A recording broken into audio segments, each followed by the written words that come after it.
ਸੀ ਹੈ ਨਾ।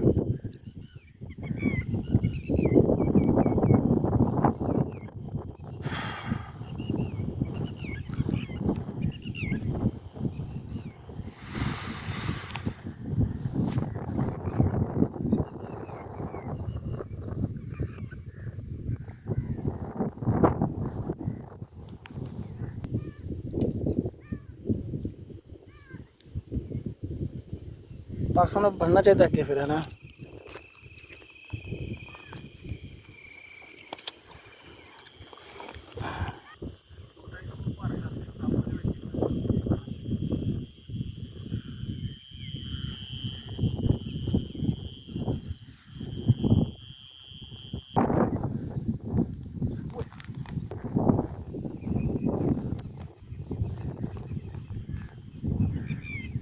ਇਹ ਵੀ ਕੇਸ ਬਣਾ ਕੇ ਹੋਣਾ ਚਾਹੀਦਾ ਫਿਰ। ਇੰਨਾ ਪੈਸਾ ਲਾਤਾ ਉਹਨੇ, ਕਿਉਂ ਲਾਤਾ ਪੈਸਾ?